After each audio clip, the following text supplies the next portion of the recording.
Goeiemôre almal. Die klank is 'n bietjie woes. Is dit beter? En almal goed hoor, is hy nie te hard nie. Daniel, is heerlik om jou weer terug te hê ook vanoggend saam met ons. Dankie vir die begeleiding. Welkom aan elkeen. Ons hoop nie dat die koue jou te veel pla nie. Hierso gaan ons mekaar warm maak. En dit is hoekom ons by mekaar is. Kom ons onthou ook, die rede vir ons by mekaar kom is, omdat ons een is voor die Here. Ons ontmoet mekaar, omdat ons die Here ontmoet. En mag die ontmoeting vir jou meer wees as maar net 'n ritueel wat ons op Sondag doen. Mag dit vir jou wees dat ons regtig die Here ontmoet en die Here ook in mekaar.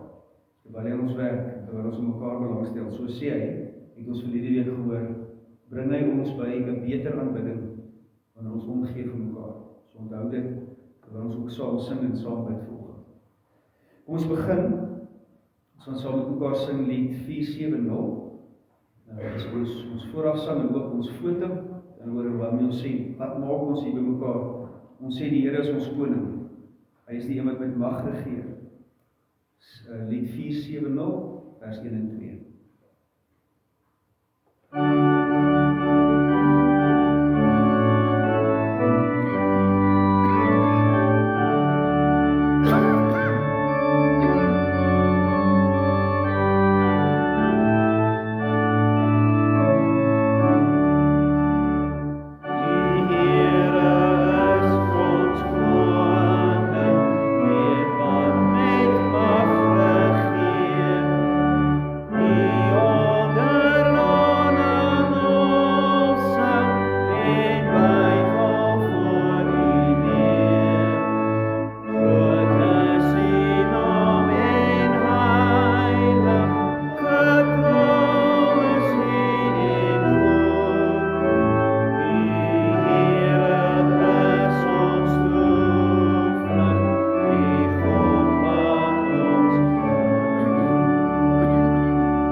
Geliefdes, genade, barmhartigheid, vrede van God ons Vader, deur die kragtige werk van die Heilige Gees in ons, bevestig in die sterwe en die opstanding van ons Here Jesus.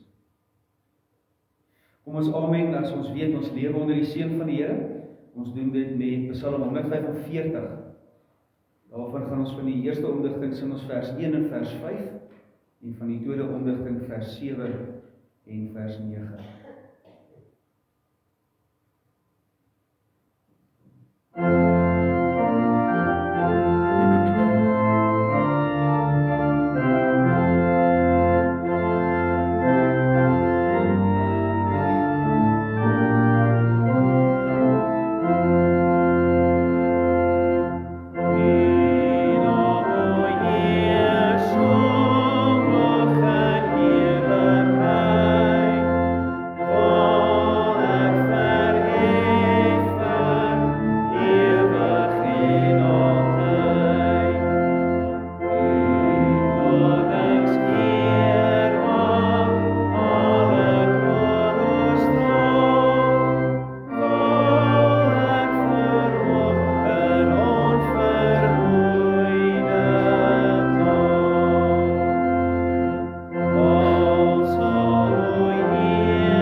glo jy? Ons glo in een God, die almagtige Vader, die skepper van hemel en aarde, van alle sigbare en onsigbare dinge. En ons glo in een Here Jesus Christus, die eniggebore Seun van God, voor al die eeue uit die Vader gebore. Hy is God uit God, lig uit lig, ware God uit ware God, gebore nie gemaak nie, een in wese met die Vader, deur wie alles tot stand gekom het. Hy het ter wille van ons mense en ons saligheid uit die hemel neergedaal en het deur die Heilige Gees uit die maagd Maria vlees geword, uit 'n mens geword. Onder Pontius Pilatus is hy vir ons gekruisig. Hy het gelei en is begrawe. Op die derde dag het hy volgens die skrifte opgestaan en hy het na die hemel opgevaar. Hy sit aan die regterhand van die Vader en hy sal met heerlikheid terugkom om die lewendes en die dooies te oordeel. Aan sy koningskap sal daar geen einde wees nie. Ons glo in die Heilige Gees wat Here is en lewend maak. Hy gaan van die Vader en die Seun uit en hy word saam met die Vader en die Seun aanbid en verheerlik. Hy het deur die profete gespreek. Ons glo aan een heilige, algemene en apostoliese kerk. Ons bely een doop tot vergifnis van die sondes. Ons verwag die opstanding van die dooies en die lewe van die toekomstige bedeling. Amen.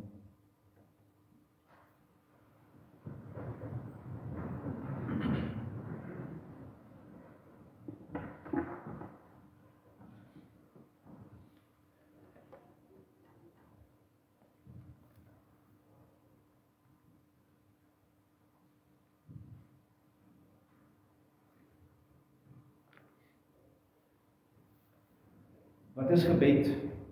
Ons suster, gebed is om jou eie wil in lyn met God se wil te kry. Dus om jou hart vir hom uit te stort, dit is om opreg met hom te praat. Maar dan moet jy weet wat God se wil is. God se wil word vir ons baie goed opgesom in die 10 gebooie. Kom ons luister aandagtig daarna, sodat ons ook nou hierna in ons gebed ons wil in die gemeente se wil in lyn met God se wil kan kry. Toe het God al hierdie gebooie aangekondig, ek is die Here jou God wat jou uit Egipte, uit die plek van slawerny bevry het, jy mag naas my geen ander gode hê. Jy mag nie vir jou beeld of enige afbeelding maak van wat in die hemel daarbo of op die aarde hieronder of in die water onder die aarde is nie. Jy mag hulle nie vereer of dien nie, want ek die Here jou God, hy is onverdeelde trou aan my. Ek reken kinders die sondes van hulle vaders toe, selfs tot in die 3de en 4de geslag van die wat my haat. Maar ek betoon my liefde tot aan die 1000ste geslag van die wat my lief het en my gebooie gehoorsaam. Jy mag die naam van die Here jou God nie misbruik nie, want die Here sal die een wat sy naam misbruik nie ongestraf laat bly nie. Sorg dat jy die Sabbatdag heilig hou. 6 dae moet jy werk en alles doen wat jy moet, maar die 7de dag is die Sabbat van die Here jou God, dan mag jy geen werk doen nie. Nie jy of jou seun of jou dogter, of die man of vrou wat vir jou werk, of enige dier van jou, of die vreemdeling by jou nie. Die Here het in 6 dae die hemel en alles daarin gemaak, die aarde en alles daarop, die see en alles daarin. Op die 7de dag het hy gerus, en daarom het die Here dit as gereelde rusdag ingestel en geheilig. Eer jou vader en jou moeder, dan sal jy lank bly woon in die land wat die Here jou God vir jou gee. Jy mag nie moord pleeg nie. Jy mag nie egbreek pleeg nie. Jy mag nie steel nie. Jy mag nie vals getuienis teen 'n ander gee nie. Jy mag nie iemand anders se huis begeer nie. Jy mag nie sy vrou begeer nie, ook nie 'n slaaf of slavin, 'n wees of 'n donkie of enigiets anders wat aan hom behoort.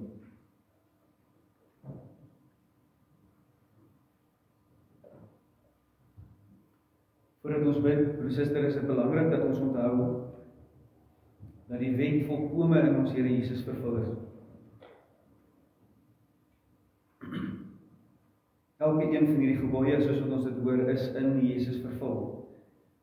Sou ek en jy nog probeer om dit elkeen te hou, is ons in die moeilikheid. dan is daar vir ons geen hoop nie, dan is ons vasgebind aan die wet. Dan is die wet ons Here. Maar ons Here Jesus Christus het juis gekom om dit te vervul. En daarom bly dit die wil van God, en bly ons daaraan doen, sodat ons sonde kan ken, maar belangriker nog is dit die diepte en die grootte van ons verlossing. Klou hierin vas. Ons gaan saam met mekaar bid, deur saam te sing Skrifwoorde 10:2, die Onse Vader.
Dus julle kan julle Bybels oopmaak, Psalm 129.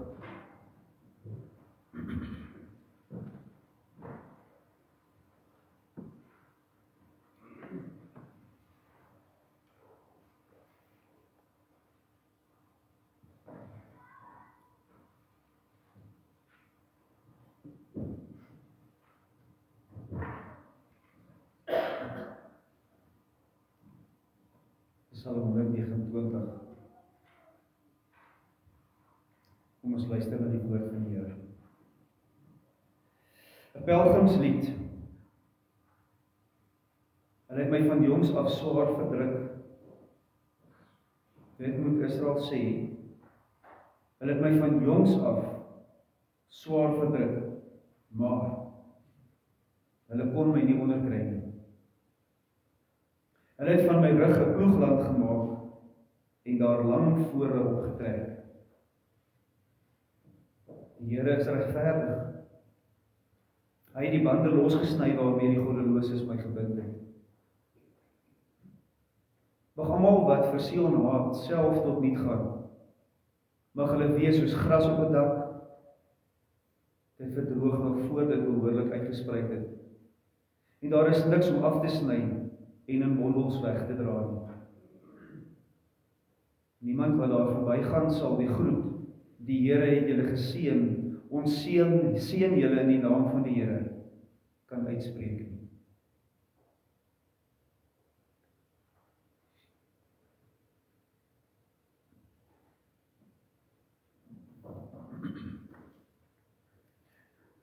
Hoe voel jou rug?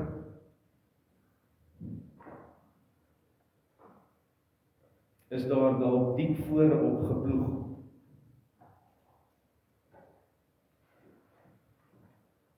Of soos ons Afrikaans sê, ek is moeg geploeg.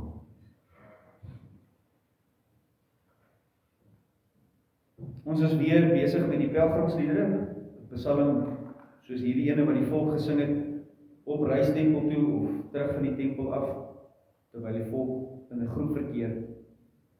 Wat wil hê, ons moet nie eers 'n oorsig kry oor die Psalm, as mense so die eerste keer lees, ek het 2 Sondae terug dit probeer preek, en ek moes eers nog bietjie studeer. Ek wou nog nie sit nie. So, partykeer as mens so 'n Psalm lees, dan sukkel ons. So, ek wil help dat ons net eers 'n oorsig kry, sodat ek en jy saam kan verstaan, wat is dit wat die Here vandag vir ons wil sê uit hierdie Psalm.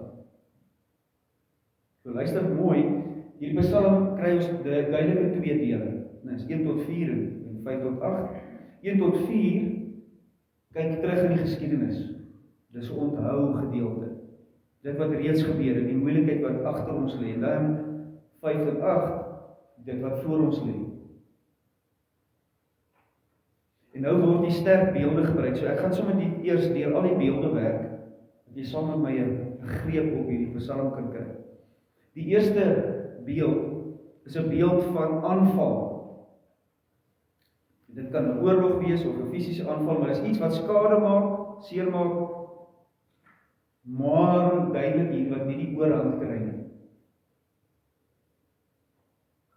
'n ander manier om daaraan te dink is aan iemand wat oor 'n lang tydperk herhaaldelik plat gedruk word, omgestamp word, maar weer en weer en weer opstaan. Kinders, hierdie is amper soos ons op ons sê, dis soos as iemand gereeld geboelie word in skool.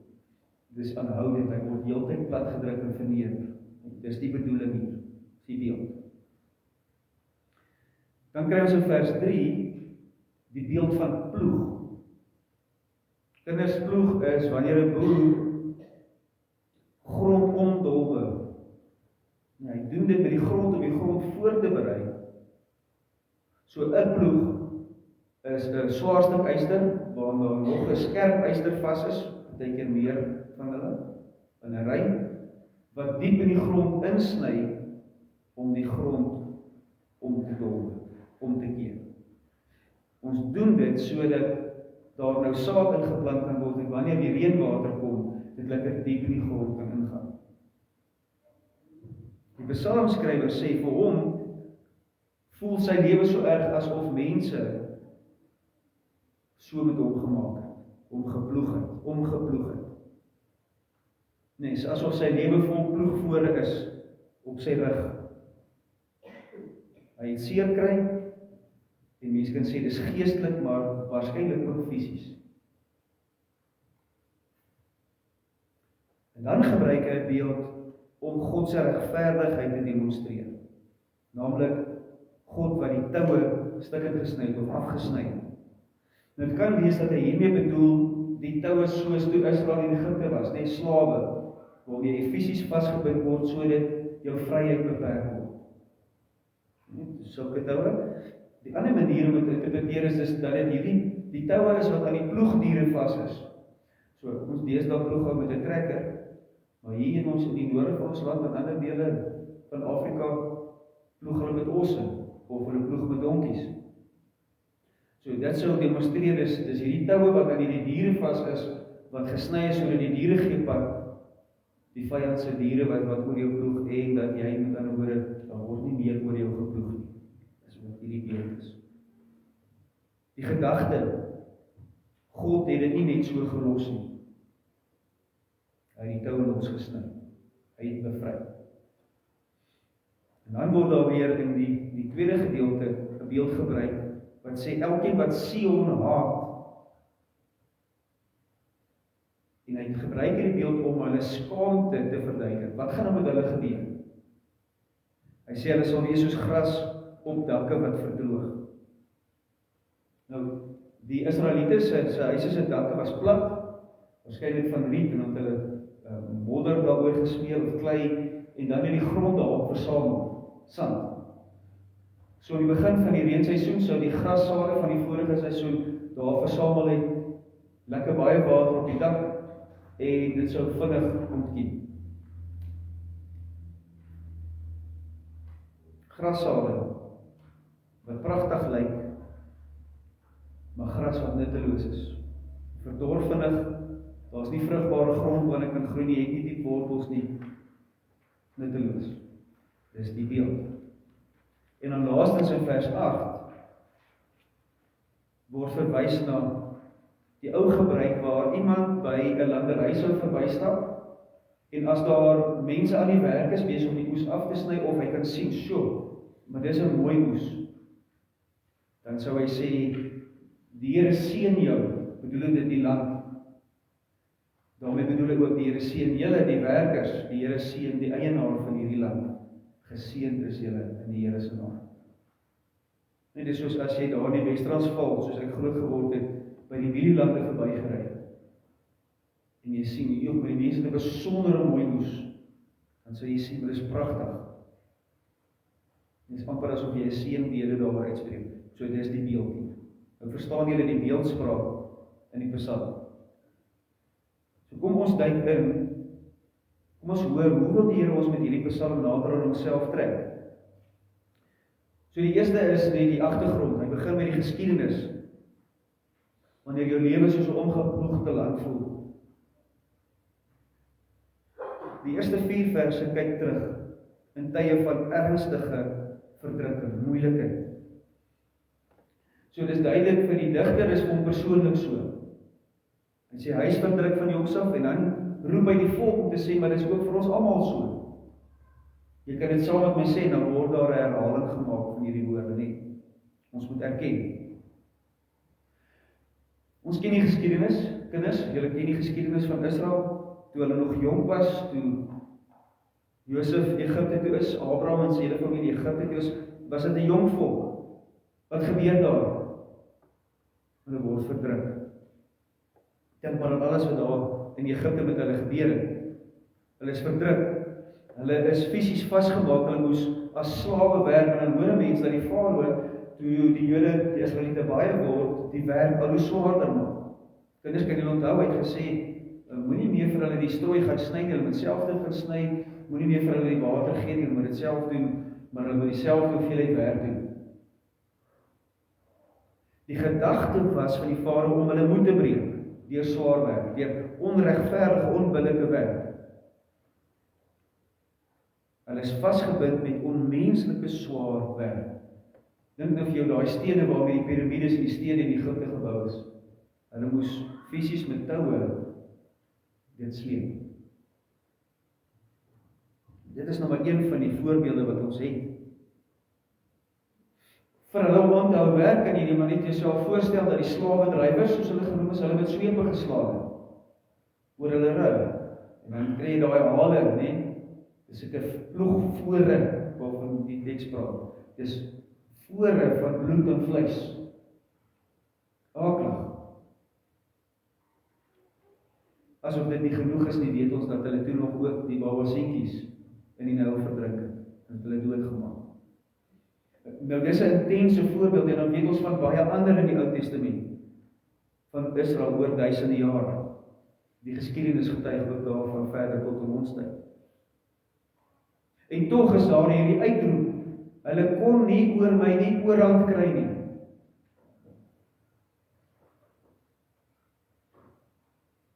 En nog 'n getuienis ook, maar die Here is regverdig. En dan wonder mense, hoe kan die Here regverdig wees wanneer hierdie goed met sy kinders gebeur? Kan jy dit nie keer nie? So wonder mens, soos wat jy in jou eie lewe wonder wanneer moeilike goed met jou gebeur en jy dit aan die Here opdra. Maar broer en suster, kinders, reg deur die woord van God hoor ons die oorsaak vir hierdie straf is die sonde van God se kinders. Een voorbeeld kry ons baie mooi in Micha, die profeet Micha 3 vers 11, jy kan saam met my lees. Jou leiers lewer uitspraak vir omkoopgeld. Jou priesters gee onderrig teen salaris, jou profete maak voorspellings teen betaling. En tog verwag hulle hulp van die Here. Hulle sê die Here is by ons, onheil sal ons nie tref nie. Daarom is dit julle skuld dat Sion soos 'n stuk land geploeg sal word dat Jerusalem 'n pynhoop sal word, dat die Tempelberg 'n hoogte vol bossies sal word. Die mense wat hierdie lied sing, verstaan dat hulle omstandighede, hierdie verdrukking regverdig is. Ons verdien eintlik nie beter. Maar alhoewel hulle hierdie straf verdien, gee hulle ere oor aan God en in sy hande, omdat hy hulle bly vorm.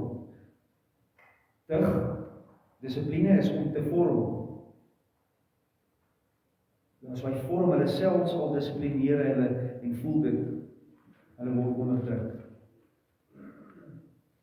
Jesaja vat die realiteit van hierdie tipe swaarkry baie mooi vas, maar hy vat dit nog verder in Jesaja 50 vers 6. Ek het my rug gehou vir die wat sla, my wang vir die wat my baard uittrek.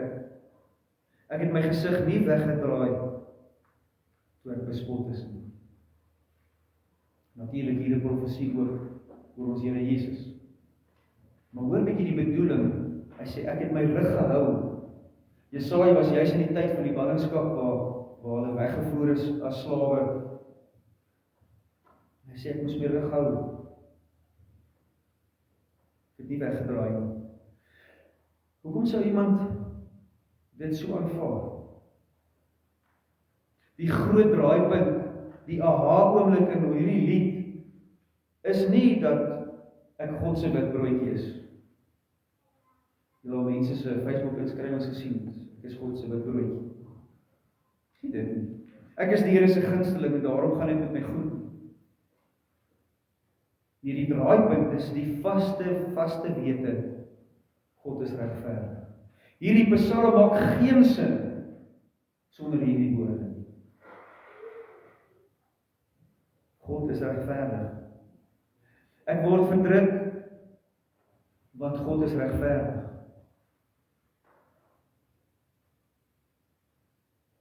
My menswees, my omstandighede voel soos 'n land wat geploeg word, oor en oor, omgeploeg word. Hoekom? Want God is regverdig. Is dit 'n bietjie 'n ander manier om daaroor te dink nie? Gewoonlik dink ons, wat het ek verkeerd gedoen dat die Here nou hierdie goed met my lewe gebeur? Waaroor straf die Here my nou weer? Die Psalm hoor ons sê, dit is wie ek is, en daarom is dit regverdig.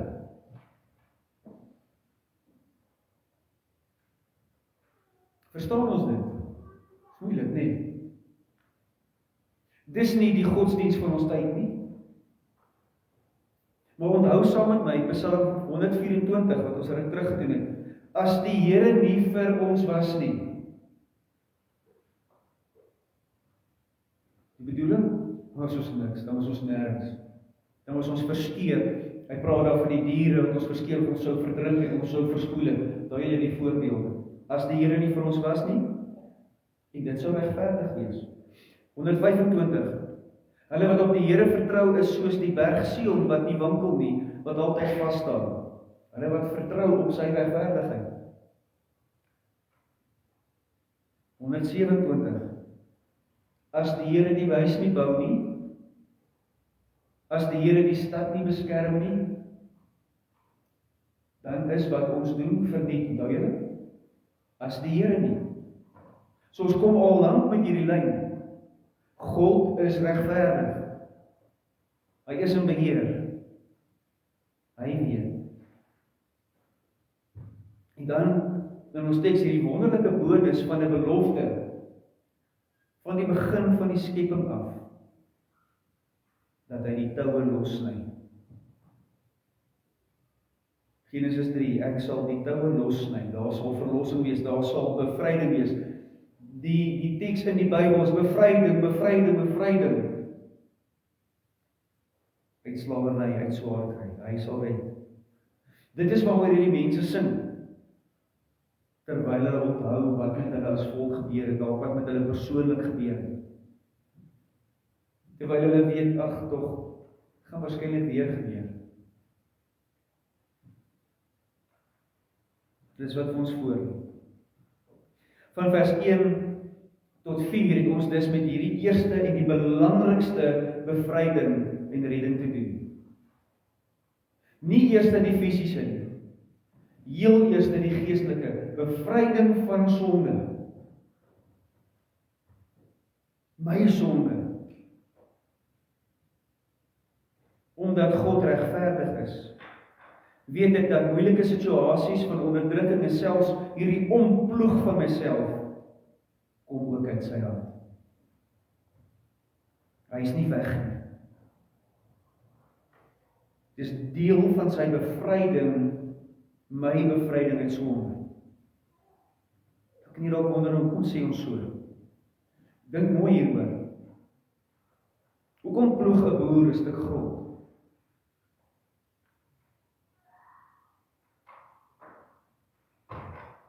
Hoekom ploeg jy 'n stuk grond? Hoe werk jy daarmee?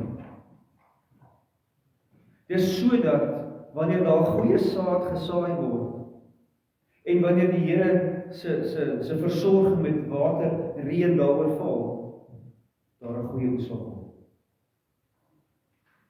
Niemand ploeg 'n stuk grond om net omdat hy graag wil die son oes of die diere gou wil inspann, maar niks verwag nie. Ons ploeg met verwagting dat daar 'n oes sal kom. Waarom sou ons regverdige God dus toelaat dat ons as sy kinders omgeploeg word? As daar meer groei sou kom as dit met my goed gaan, waarom sou die Here dan toelaat dat ek omgeploeg word? Is dit nie juis sodat daar saad gesaai, die saad van die evangelie, die goeie nuus, die goeie saad in my gesaai kan word, en dat dit onder sy leiding, onder die werk van die Heilige Gees, 'n goeie oes kan bring. Dink nou weer in die gelykenis van die saaier. Waar kom die goeie oes op? In die landery wat goed voorberei is.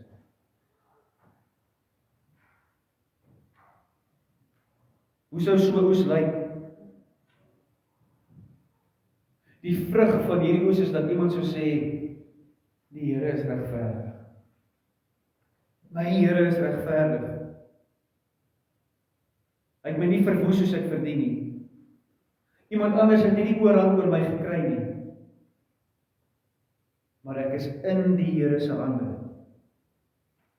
Hy het my bevry deur die goddelose se toue en hulle hou vas te sny. Hoor hoe die Here Jesus hierdie gedagte in sy eie woorde ook ego, ook in sy lewe. Matteus 16 vers 18 praat hy met Petrus en hy sê, jy is Petrus, wat beteken rots, nie sy naam, en op hierdie rots sal ek my kerk bou. Die magte van die doderyk sal dit nie oorweldig nie. Het dit vir Petrus voorspoed ingehou? Nee, hy is ook doodgemartel. Dan lees ons in Matteus 27 daarvan vers 26 af. En Jesus se offerhoor dat Barabbas die boef, die moordenaar vrygelaat word. Barabbas, né? Jesus Barabbas. Die ander Jesus word vrygelaat. Maar Jesus Christus, die verlosser, word oorgegee om geploeg te word, gemartel te word. En hier gaan dit selfs verder, as jy in jou denke, in jou koninkryksdenke hier, die psalmse bedoeling moet verder vat, en Jesus se vervulling daarvan, dan weet ons, Jesus is onregverdig omgeploeg, né? Maar selfs ten spyte daarvan, wat 'n wonderlike oes, kom nie uit sy marteling en uit sy sterwe en opstanding. Hoekom? Want is juist hy wat jou en my toue kom lossny. Hy kom sny daai toue wat my aan die wet en die verdoemenis, die verwerping, die skuld van die wet wat my daar vasbind, hy kom sny dit los. Hoekom? Want hy het die volle straf gedra.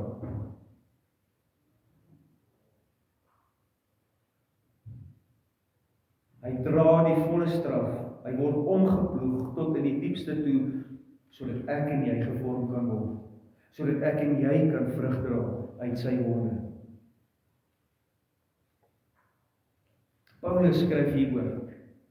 Hy gee vir ons hoop uit dieselfde beginsel, Romeine 8, vers 35 en dan weer 38.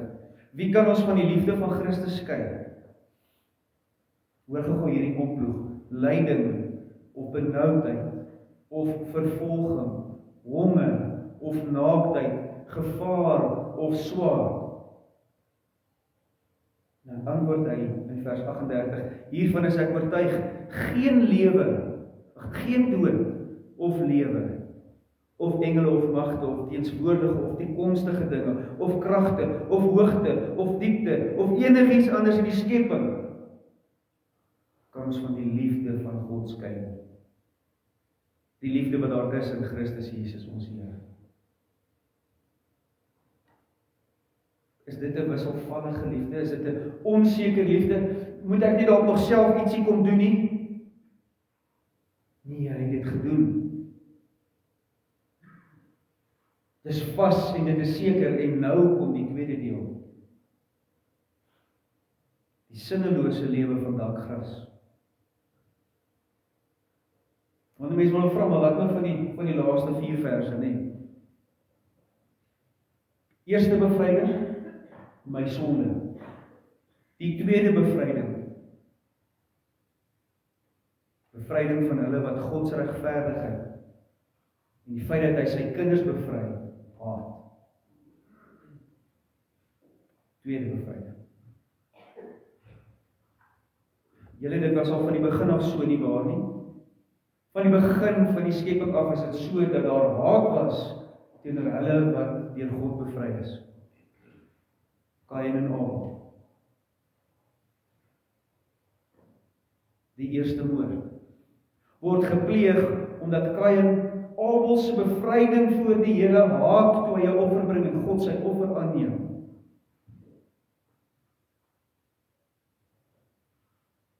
Kain moord want hy haat God se bevryding, sy regverdigheid en redding. Opmerklik in ons teksgedeelte word hier nie nou meer van Israel gepraat nie. Dit was my worsteling met hierdie teks die hele tyd, elke kommentaar wat ek lees, maak die teks van toepassing op vandag se Israel asof elke een wat teen Israel vandag opstaan in die moeilikheid sal kom.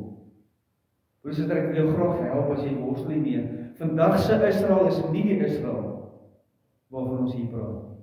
Dis nie die Israeliete wat hierdie lied gesing het. Mense wat daai lyne trek, wil nie die Bybel lees en bestudeer nie.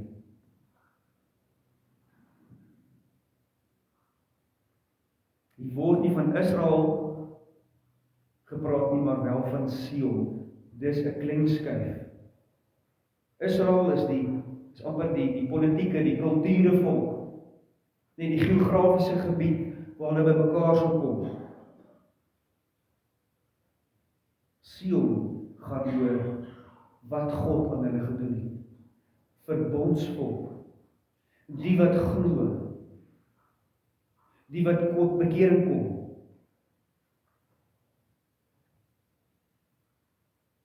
So as hulle nou Sion genoem word, verwys dit na 'n geloofsband wat tussen hulle en God bestaan. Waarom? Omdat hy regverdig is en genadig. Dis die kern. So elke een wat hierdie bevryding deur die Here haat indirek, eintlik maar direk, die God wat bevry en alles waarvoor hy staan. Wat is die troos?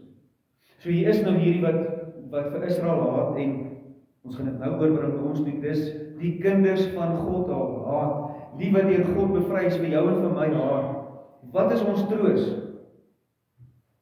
Hulle is soos dakgras.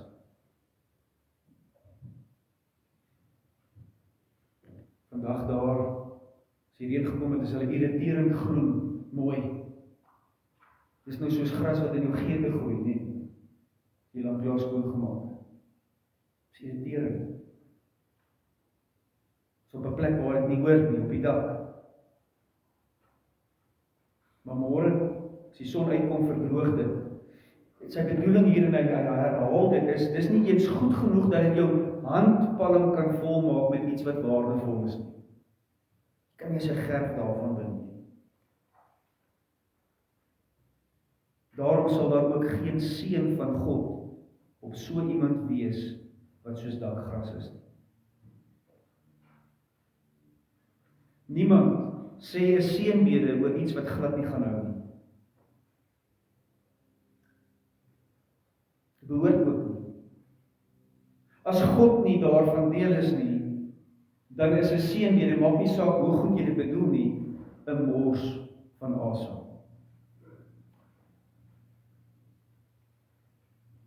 Leeg.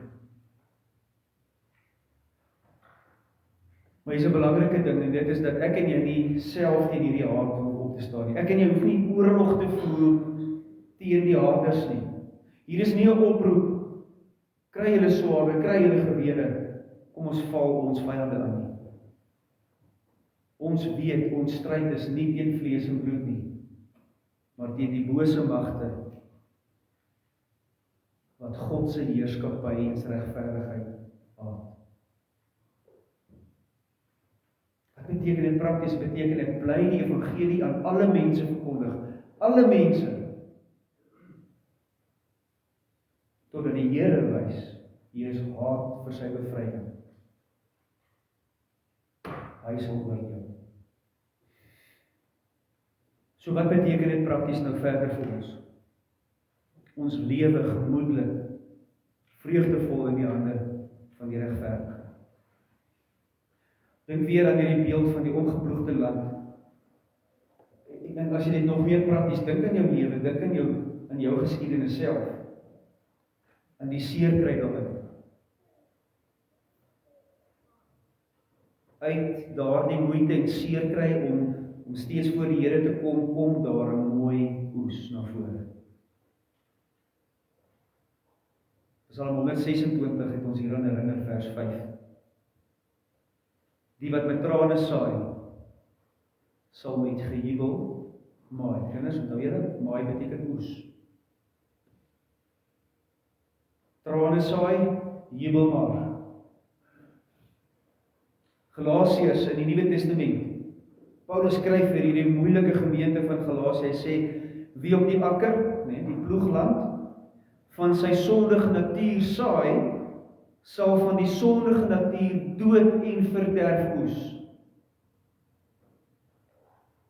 Maar wie op die akker, die ploegland, van die Gees saai, sal van die Gees die ewige lewe oes.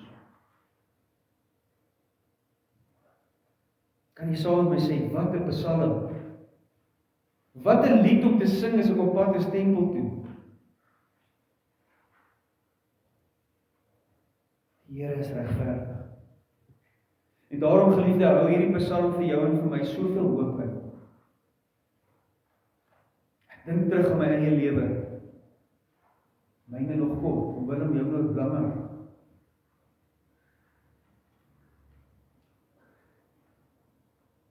Ek dink terug en ek dink, hoeveel moeilikhede was al daar. Hoeveel goed moes ek al oorkom, dan die angst. Lang pad. Partykeer hard. Hoeveel van hierdie moeilikhede was as gevolg van my eie sonde, my eie verkeerde keuses, weg van die Here af, eerder as na hom toe, ook baie. En dan die troos, maar God is regverdig.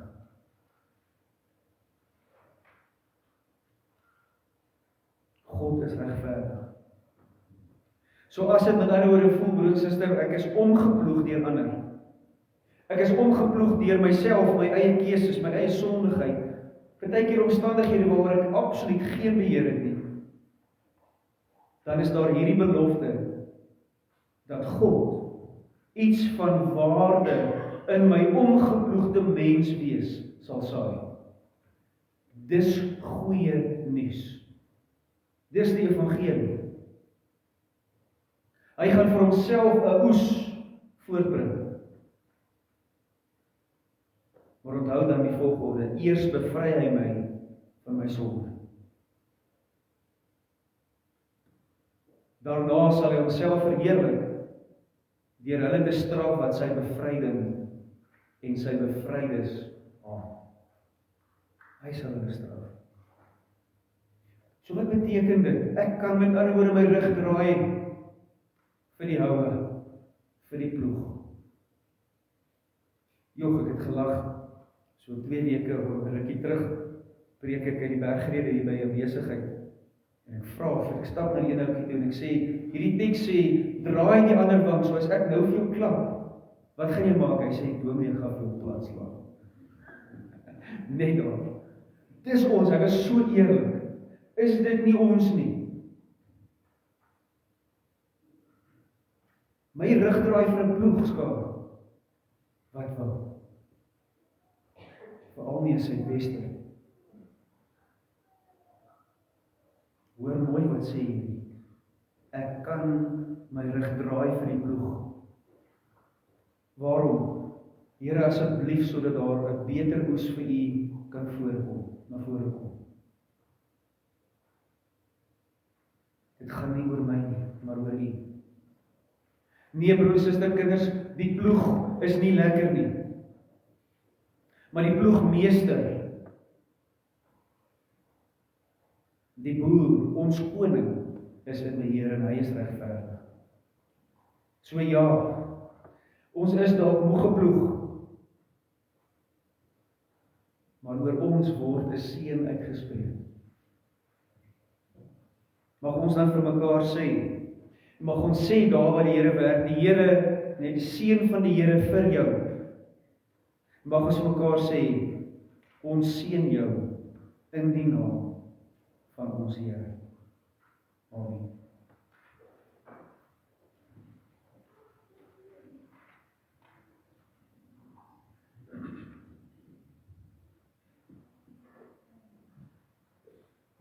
Kom ons sing saam met mekaar, Skrifbring 14:3.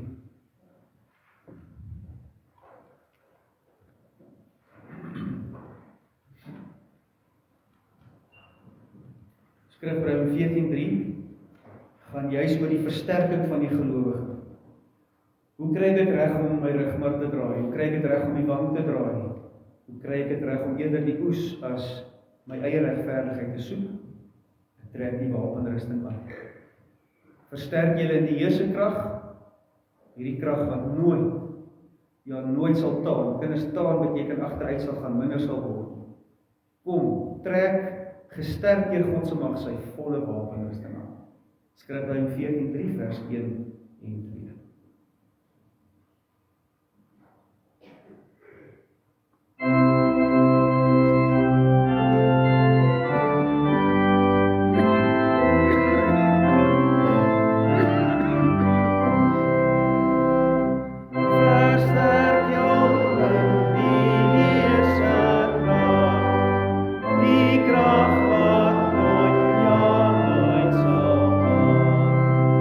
Kom, trek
Daar is nou geleentheid vir ons lief en leed.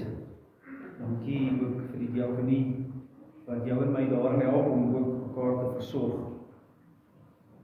Onder meelewing vanoggend, Martien Souden, julle sal onthou, so 'n hele ruk terug, moes sy 'n operasie in haar enkel ondergaan. Ongelukkig het sy geval en sy weer die been net bo daai pengate gesit en gebreek. Die vorige keer was dit regtig traumaties. Ek dink sy het tot 4 weke gewag om die operasie te kon doen. Dankie meneer. Hierdie keer kon sy vinnig inkom as ek reg is Vrydag, maar ek wag nog 'n bietjie vir terugvoer om te hoor hoe dit gegaan.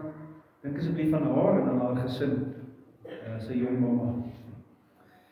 Dan ook dink ons aan die Baard gesin, Jorina, wat die week opgeneem is in die hospitaal. Sy het net voor die dienste boodskap gestuur om baie dankie te sê vir al die besoeke en die gebede. En daar is nog 'n pad sy herstel voor. Ons dink ook aan haar en steun en die seuns. Narkies, ons dink aan jou sterkte. Ons weet jy is ook 'n sterk ou, maar is nou daai jare se rugby wat jy nog inhaal nie. Aan operasies, omdat jy sê sy lyf is maar seer van operasies, maar sterkte ook vir die ander uitdagings wat jy het. Ons bly ook dra jou in die Here op. Daarna het vanoggend geval. Daarna Botha vanoggend geval en sy knie kwai seer gemaak, so kom ons dink asseblief ook aan daarna. Julle weet wie's daarna, as die 2 boeties Jaco en daarna wat altyd daar agter sit. Verjaarsdag, Joshua Kodelko verjaar vandag, sien hulle is nie hier nie. En dan Ida Sonnekoel, sy verjaar donderdag en ook Krishna Pels en Krishna Jessie. Ons daar so agter en ook kinders. Julle moet vir mamma koek bak. Ja, nee, julle moet vir mamma koek bak. Franco, vir mamma 'n lekker sjokolade koek bak, nee? Ja, help vir pappa. Dis nou baie geluk nie op verjaarsdag donderdag. Goed. Is daar enige ander meelewing? Tannie Almien, skus, baie bly Tannie is op terug. Tannie Almien het ook so 'n bietjie 'n gesondheidsuitdaging gehad, maar soos ons nou vir haar ken, is hierdie besaambaar, nee? Dit het nie die oorhand gekry nie. Tannie staan alweer op, so die gat ons. So ken ons vir Tannie baie sterk ook, as daar dalk nog 'n uitdaging of 2 voor lê. Ons is bly Tannie is ook vir ons. Iets anders te dalk meelewing.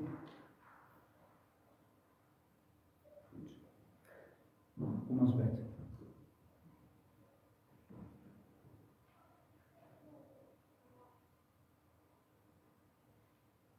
Hemelse Vader, hierdie tipe lied val nie maklik op ons oor nie. Ons vat hom nie maklik vir onsself nie. Ons wil nie graag sê U is regverdig terwyl dit met ons swaar gaan nie. Ons wil U graag blameer, asof ons iets anderster verdien. Saam met hierdie sangers van hierdie lied wil ons sê, Here, ons verdien niks. Ons is eintlik soos daai gras op die dak. Sonder U is ons so strooi, nou hier en dan weg.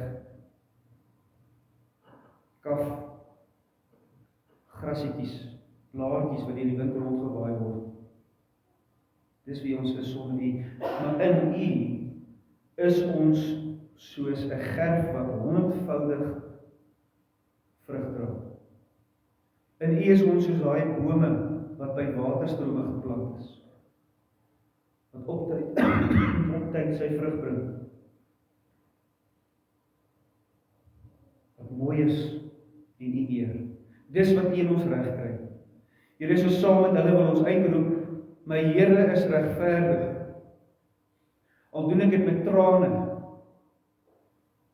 al doen ek dit terwyl my knie rou geskaaf is in gebed, my rug voel soos 'n ploegland. My Here is regverdig.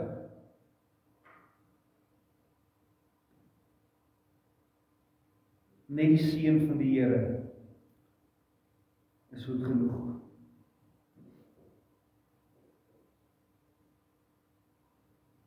Ons bly dan, hou ons hierin vas, Here.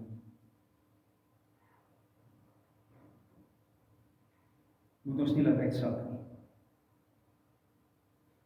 Help ons om weer en weer op te staan, nie in eie krag nie, maar Here Jesus, omdat U opgestaan het en opgevaar het en weer kom. Dankie dat U die toue losgemaak het, wat ons heeltyd aftrek, terug na ons sonde.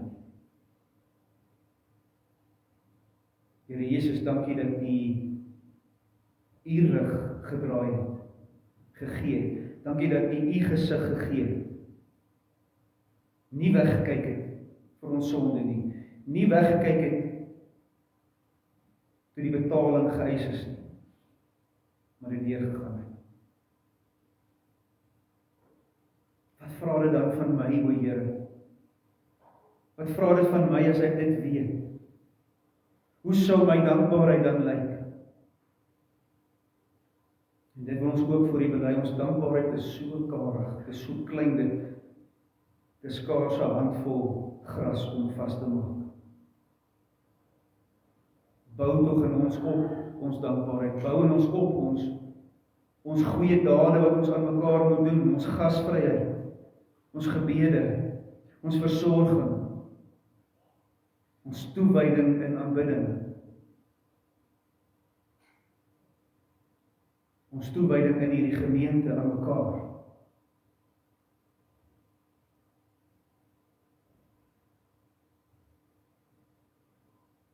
Bring vir U self 'n groot oes voor, Here.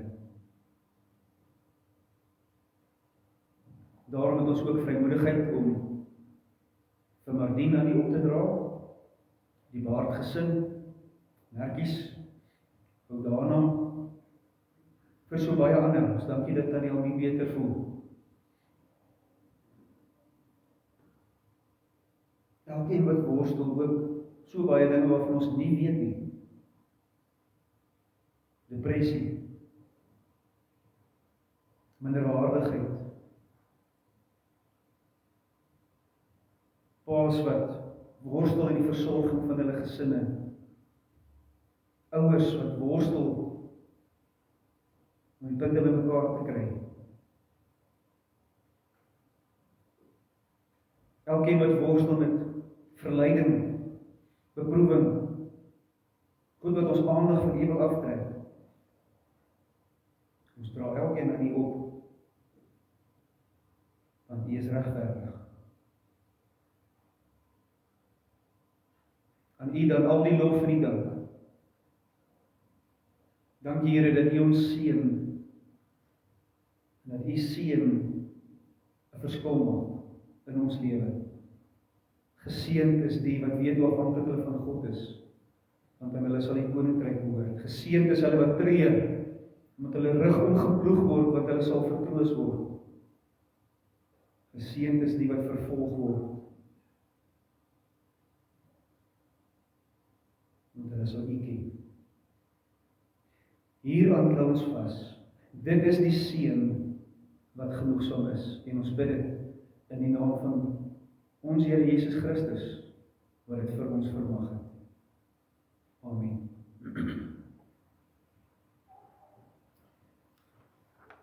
Ons gaan nou antwoord verder met Skrifbreuke 14:3 vers 4. Wat staan jou en my te doen? Stry bidend.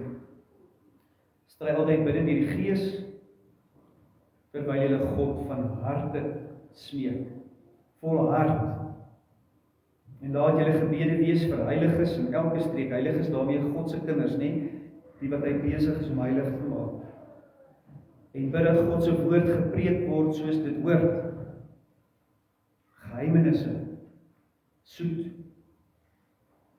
met vrymoedigheid en met moed. En hoor mooi, om dit nou kragtig ons uit ons boeie breek, uit die toue uit lossny. Om ons staan Skrifbreuke 14:3 vers 4.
bevestig.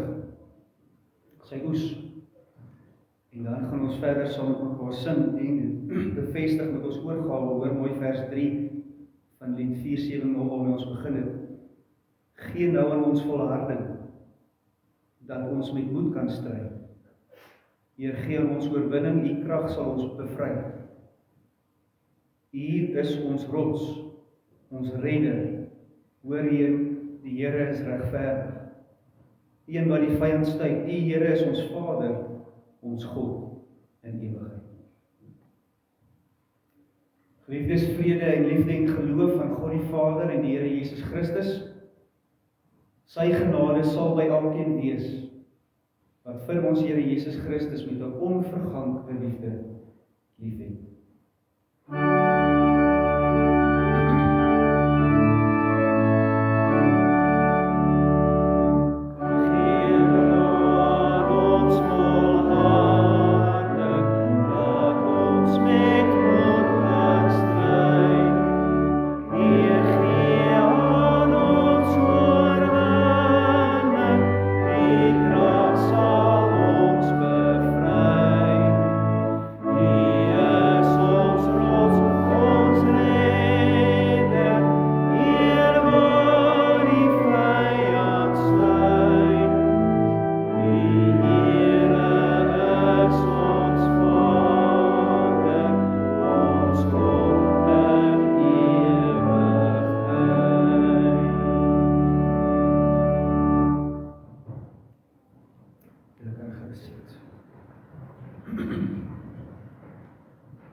Dit is wijk 4 se leer, so ons sien uit na julle gawe van gasvryheid en koffieskink en so te beleef nou daar buitekant.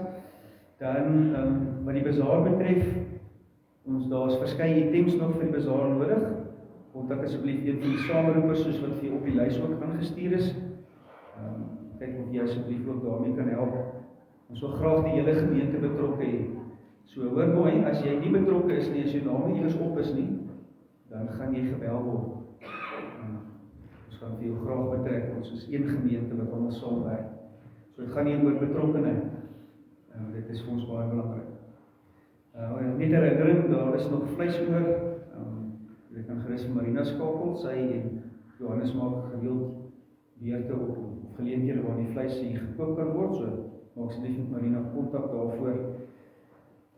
Dan ook daar gaan nou die vir die katekisasie opening, die katekisasie opening wees, hoërskool asseblief, jy kan sommer direk opgaan, dat ons so 'n bietjie aanstaltes kan maak op ons werk, maar die laerskool, die is opening vir julle en dan is skattejag, 'n lekker manier om die katekisasie te begin.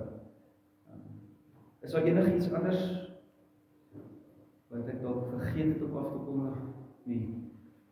Goed. Mooi Sondag vir julle. Die Here seën julle.